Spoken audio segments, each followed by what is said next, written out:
Yep.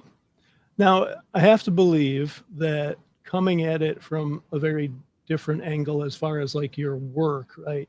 What your career was, has to bring something special to the mix. You've got kind of a different take on manufacturing, and I'm guessing that arises from that. Why don't you talk a little bit about how your background makes you think a little bit different and maybe gives you some advantages?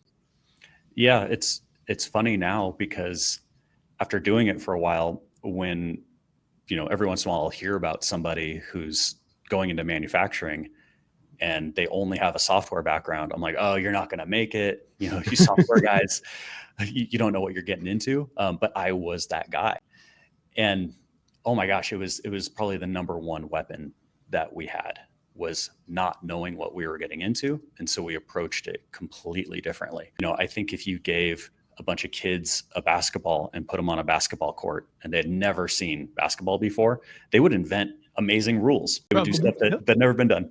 That's kind of what we were doing. I remember we had a rep from our laser manufacturer come by, and he was looking at how we were running everything, and he's like, what the hell are you guys doing? I've never seen it done like this. You're doing it all wrong. And I was like, well, it kind of works.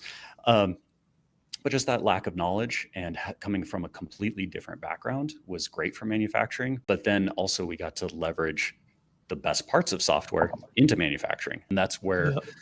a lot of legacy manufacturers don't have the skill. They don't have the software ability. They don't have the ability to make their own systems to streamline their workflow. And we did. So that was a huge leg up.